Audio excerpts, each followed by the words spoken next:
Okay, so since I had the idea to make the pewter play button, I'm going to need to make a mold. So what I'm going to do is design what I want the button to look like in my 3D software. I use Autodesk Fusion. So what I'm going to do is I'm going to attach a canvas. First, I'm going to change my view to top down. I'm going to insert a canvas, something I can work with. And I downloaded something off of Google Images. It's the little Google Play button. There it is. Oops. What do you need to do?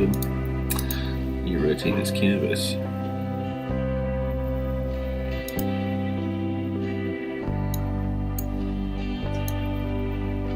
That's what I want it to look like. There it is. Real rough looking. And let's see. I want this to be about, I don't know. So I want the play button to be about 4 inches or roughly 100 millimeters wide. So I'm going to go and calibrate this to that size. So now in this little virtual plane, this thing right here is 4 inches. So what I'm going to do is I'm going to create an arc here. I'm going to go ahead and do a sketch. Like that, kind of. To be perfect. Like that. I think that looks pretty decent. You know what I can do here is I can, canvas. I'm going to back down the opacity so I can see a little bit better. Yeah, that's better. All right, so now I got the rough shape here. I'm happy with the way that looks. Now I'm going to go ahead and sketch some lines for the triangle here. It doesn't have to be perfect or anything. Not by a long shot.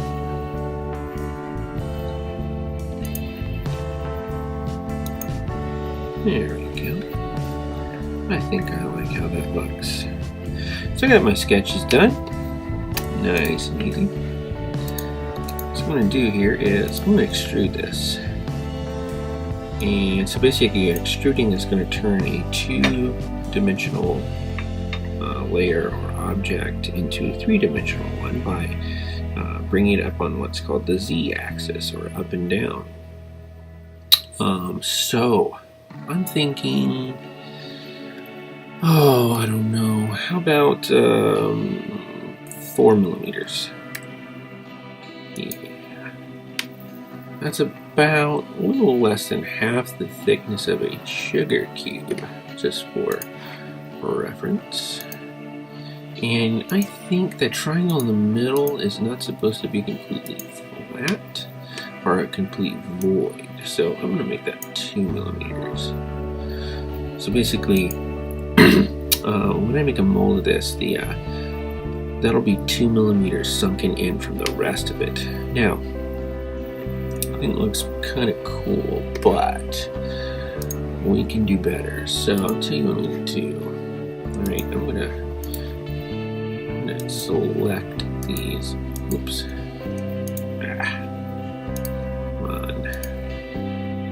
Select the edges here. Okay. Whoops. Yeah, it's better. I'm gonna give this a little bit of a fillet. 1 millimeter, like so. I think I like that. Yeah, I think that looks nice. That way it's just not a complete jagged thing. It kind of eases in a little bit. I'm going to do that around the edges too. Dun, dun, dun, dun. Dun, dun, dun, dun, dun. another fillet. I'm gonna make this one a little more pronounced. 2, maybe 3 millimeters. That way it goes almost down all the way. And you know, I think the play buttons are actually kind of a bowed shape from here to here, but this is gonna be a lot easier to cast and sand if it's flat. And I'm not concerned about 100% accuracy. I'm just making this for fun so that I can show you guys how to make stuff out of pewter and how you could make your own play button. Let me just do something quick here.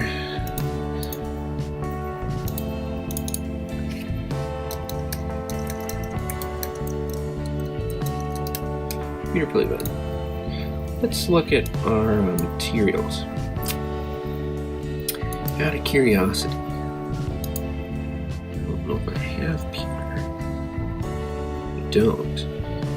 So pewter is kind of like a lead color, isn't it? Kind of, sort of ish. So there we go. Good enough. Here's just a really quick render from the graphics card. And we'll enable render, and it's going to go through this pretty fast. I think that looks swell. So I'm going to go back over here in my model view, and I'm going to save this as an STL file. Fine medium is fine for the level that I'm going to be printing this on. Okay. Now what I'm going to do is I'm going to take that file to work. I'm going to dump it in my Dropbox, and tomorrow I'm going to print it, and I'll show some video of that being done. Okay, so I've loaded up the play button into Makerware here. I'm going to go ahead and flip it around.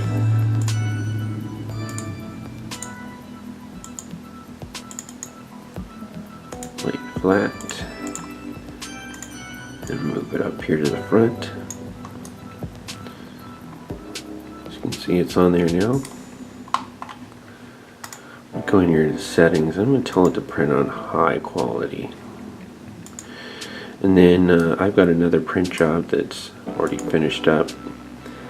I've got to get that off the board, reload the filament, and then I can get this one started. So this part of the video is just kind of showing how it's being printed. I cut this up into small chunks so that it would just be ridiculous. Otherwise, the camera would go on for about, it was about 4 hours total. So, yeah, enjoy.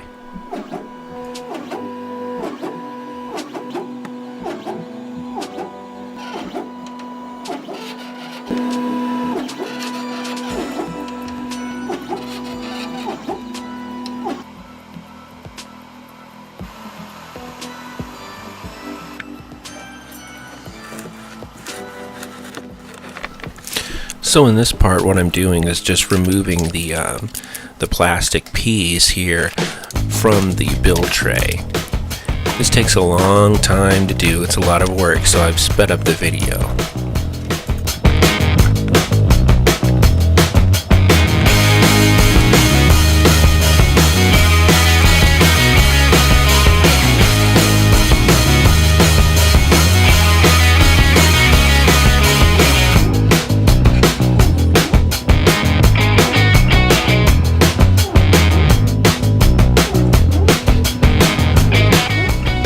Now what you can see me doing now is basically just building a mold box out of foam core. This is essential. I usually use foam core unless it's I want to build a matrix mold or a library mold. In that case, I would build it out of usually out of plywood. But in this case, since I'm making just an open face mold, I just need something that will just hold the silicone in place for a short time, and it doesn't have to be super complicated or anything. So what I did was I glued my plastic piece to one piece of foam core. I'm going around measuring out the foam core, cutting it into pieces, and then just hot gluing it in place and making myself a little box. There's really not much to it. It's not rocket science. It's not hard to do.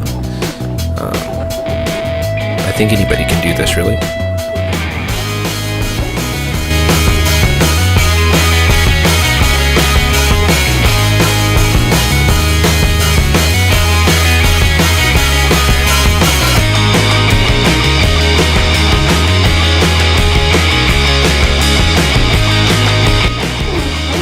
So to make this mold, the high temperature silicone mold, I used Mold Max 60, available from Smooth On. You can find a link in the description below. That there is the part A, or part B. It stinks, that stuff's raunchy. But you just have to use a little bit. It's, I think, 3 parts of that to 100 parts of the other. Mix ratio is 100 parts A to 3 parts B. 100 parts A to 3 parts B.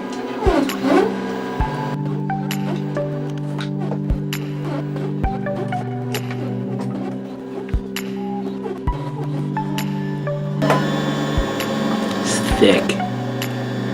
Really thick stuff. This makes it a very, very hard rubber mold that can withstand high temperatures, which is good. Because we'll be casting at around 450 degrees Fahrenheit.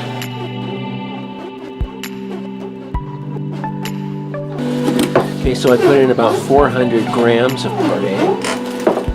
And it's 3 parts for every 100. So that's going to be 12 grams part B.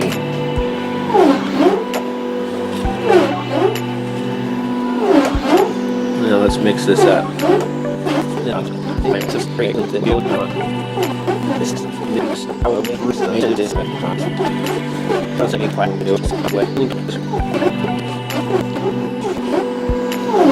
See, it's mixed up real good.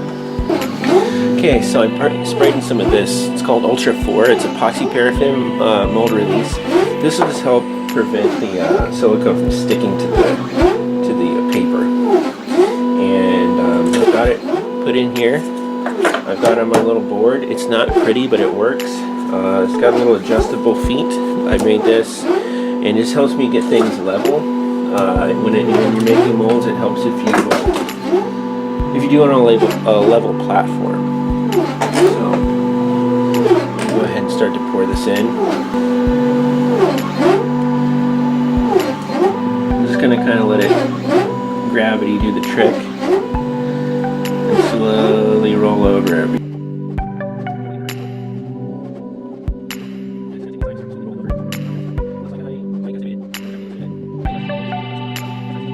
If I had mixed up too little, being that this stuff takes a long time to cure, I could always mix up another batch and pour it on top.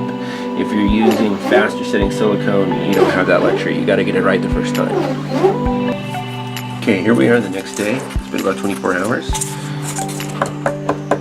The rubber's hardened up pretty good. I'm going to go ahead and break this open.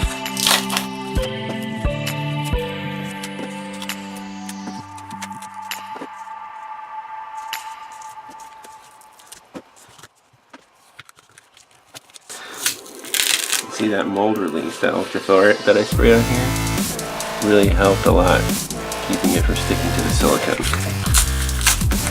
Now, what the foam core is stuck to is the plastic piece that we made a mold of. That's not at all unusual. In fact, that's expected. In fact, we want that to happen because otherwise the thing that we're molding might have come off, and we don't want that. And you know, typically if I was going to get real precise about this, I would have filled in the edges with clay to keep this from happening. I don't know if you can tell this, but where the silicone actually leaches up underneath the piece that you're trying to mold, But since this is really just for a one-off thing, I'm not too worried about it. I'm only expecting to get, I'm only really need one cast out of this mold, so it wasn't a big deal. If I'm making a mold for something for limited run or production, I take a lot more time when I'm doing it.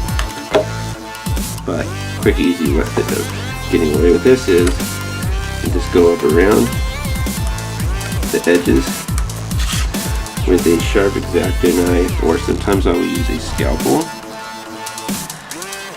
and that works well too.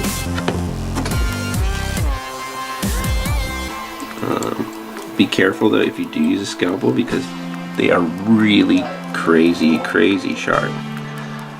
So sharp, I mean you don't believe how sharp. Now I've got the blade stuck in here and I'm rolling it around the edge, slowly peeling stuff back. See? This rubber still smells. It smells like that hard bee. I don't know what that stuff is. Some kind of metal concoction. Some sort of copper or tin emulsion. It really, I don't know, something about it. Very off-putting to me. Yeah. One thing that's cool is when you're working with metal. If I was casting a plastic piece, then you're kind of limited to what you can do for cleanup after the fact. When it's metal, you can go to town on this stuff. You can grind it and sand it and buff it till it shines. It's a lot more forgiving than plastic.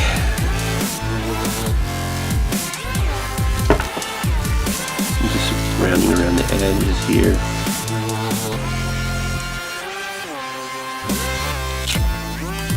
Ta-da! There it is. You can see how rough the surface is due to 3D print. Normally when I'm casting or when I'm making a mold or something, I go ahead and I sand this down, smooth it out. But in this case, since I'm going to cast this out of metal, I don't have to worry about that because I can go back in and sand it down with power tools, which I will be doing after we cast. So yeah, it's both harder and easier to work with. Okay, so now I'm heating up the pewter. I got this failed casting here. I'm going to put this in. We'll melt it down too. Nice thing about working with metal, if it doesn't work out, you can just melt it down again. Now the only thing you really have to do with this is, what I do is I put in a little bit of talcum powder in the mold and then I brush it out. And that'll help the metal keep from sticking to the mold.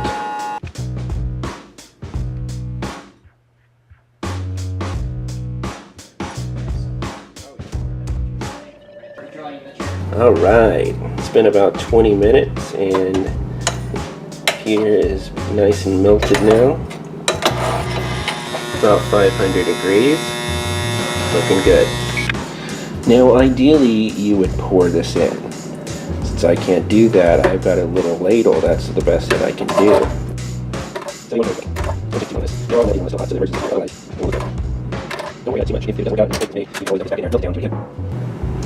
It's a little bumpy out here on the end. That's okay. Let's smooth it out a little bit.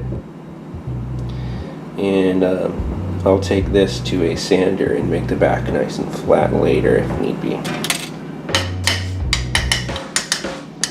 You can kind of hear it, how it sounds.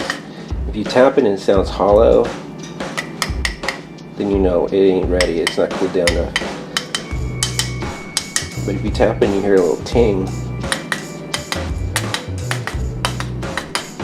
you know it's cooled down enough to at least demold it. Now I don't have my leather gloves, somebody's taken them. I don't know where they're at, so I'm going to have to be really careful doing this. So that's what this looks like right out of the mold. It's bowed a little bit, but I think that's okay. I don't really like how that came out here. Okay, I wasn't happy with that first casting, so I melted it back down. I'm going to do it again. don't think it came out real good around here where the play button is, down the middle. It just didn't look quite right to me. So that's a good thing. If you make a mistake, or this doesn't quite work out the way you thought it should, melt it down, do it again.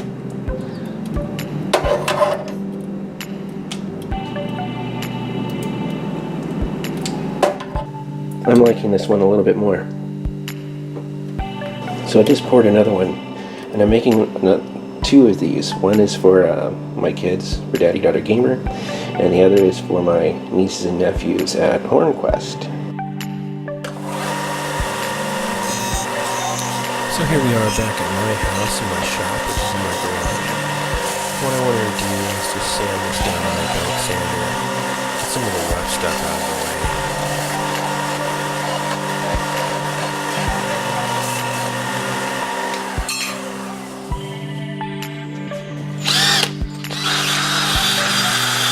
That's working really good. Usually I use the Dremel and just go to town on this thing. It takes forever. This is much faster.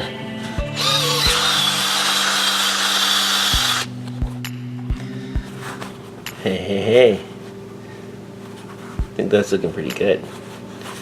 But we can do better. So now it's time to use the Dremel.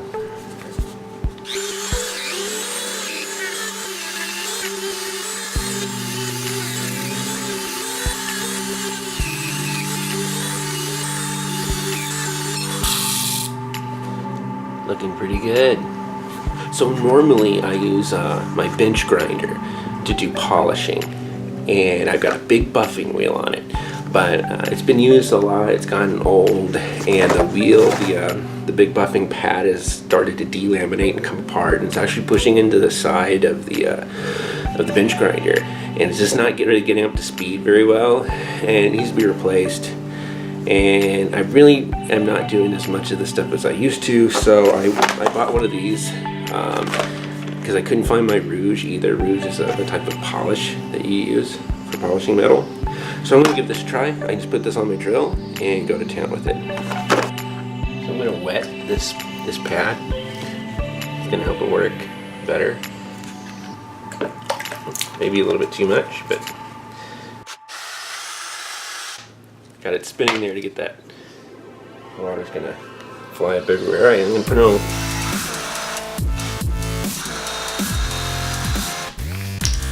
Compound rubbed off there. Let's see.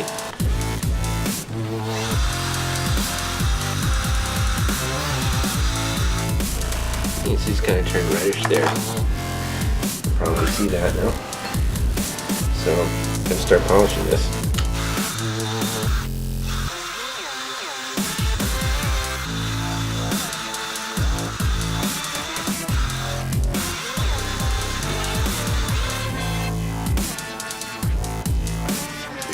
Shiny. It's not perfect. Not by any stretch of the imagination, but it's not bad.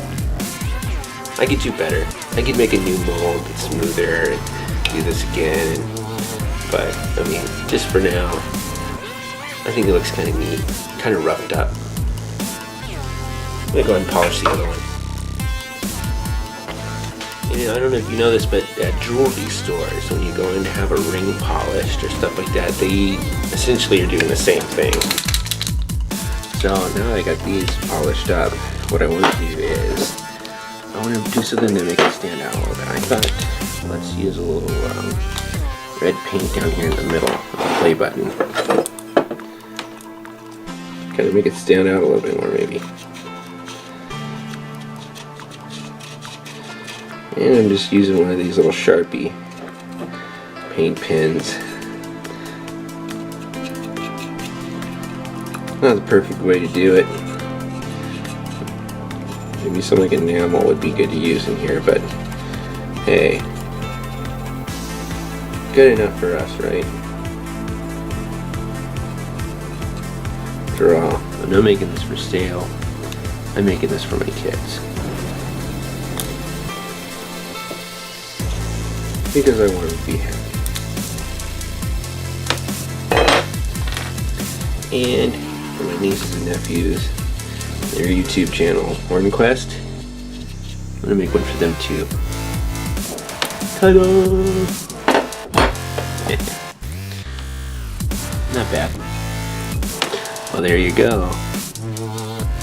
One pewter play button.